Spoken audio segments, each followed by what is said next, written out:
You know, there is one word which you use, is very strong. Say a story to somebody and that person says no. Finished. Your whole stories, your whole labor, all efforts are gone. The impact of no, you have to understand and learn to use with yourself and not with others. Never use word no to others with whom you live, whom you love.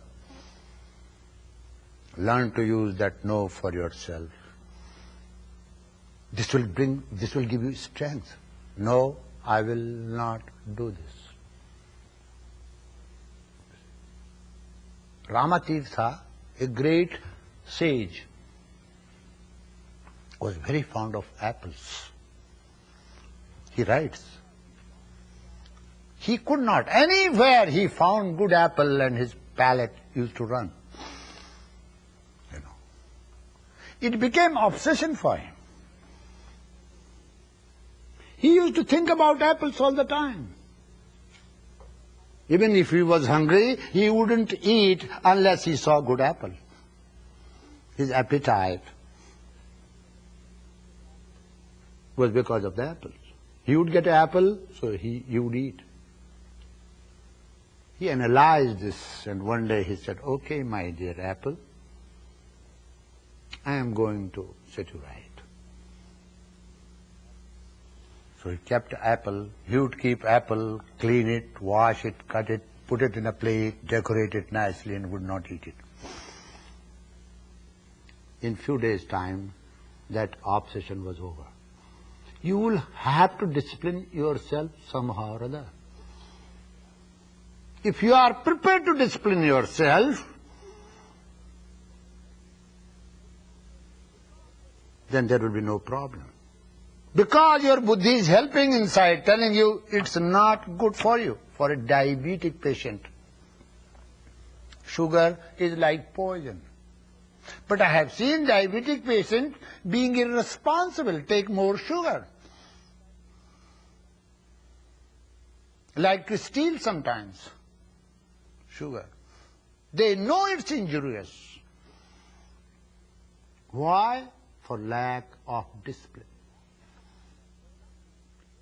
So you have to understand that for learning yoga science, which leads you to highest rung of life, which leads you to the sanam bunam of life, which leads you to the kingdom of wisdom, peace and bliss, which leads you to freedom from all pains and miseries, you have to discipline yourself. But life is not meant for don'ts. Patanjali never says don't do it. Patanjali said do it under conscious control. Don't say later on that I have committed mistake. Suppose you have stolen something and somebody caught hold of you and police says, is it good for you to do this? No. Why did you do it? Habit. You will have to analyze what is that habit you are talking of. I personally visited many interrogation centers where the criminals were interrogated in a very scientific manner. In Japan, then in Tokyo you'll find every after 3 people there is 1 policeman. It's a crimeless city. Daylight all the time, at night, anywhere you go. Just people are drunk, but they don't disturb anybody. And if someone disturbs, immediately police holds them. I wanted to know how they interrogate the criminals. So they asked, why did you do this crime? I was drunk. What do you mean by you are drunk? When you are drunk, what happens? You lose your own consciousness, but your consciousness becomes active as far as others are concerned. I'll give you the example. The example will help you.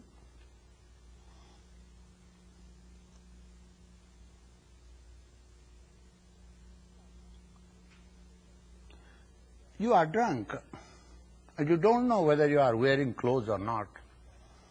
But if somebody comes nude in front of you, you'll say, "Hey, nude man, where are you going? You ugly man, you don't know how to dress up?" But as far as your own nakedness is concerned, you don't know anything about it. You see. It makes mind extrovert. You become very active as far as others are concerned. You become completely unaware as far as you are concerned. The police officer says, "I also drink." This crime you have committed consciously because you are a criminal.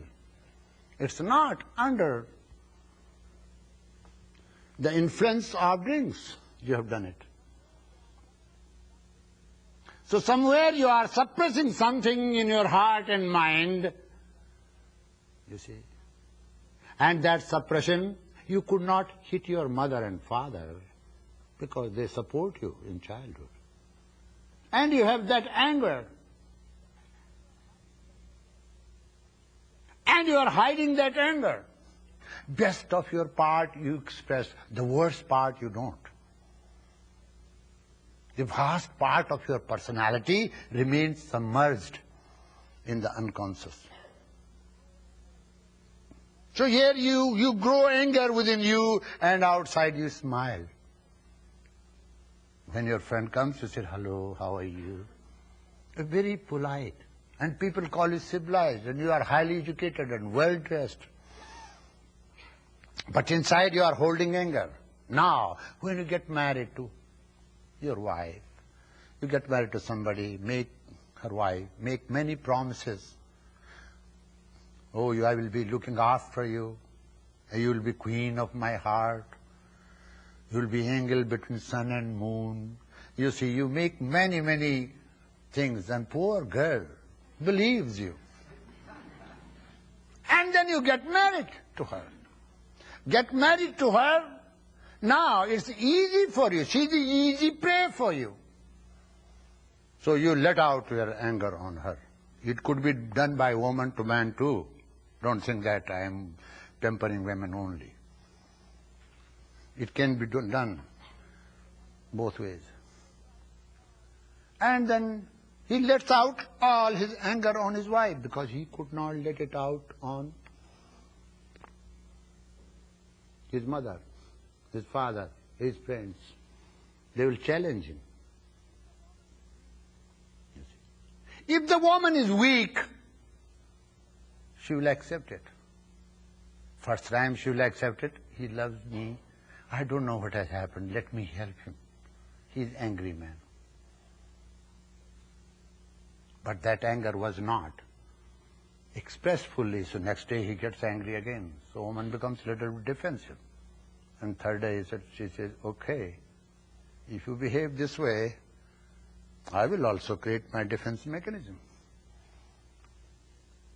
Look at the anger here.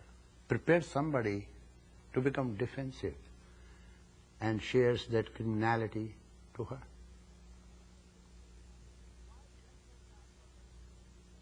Why drunkards are prosecuted? Not that they are hurting themselves. Who cares? If you jump in the ocean, then nobody is going to prosecute your dead body. You see.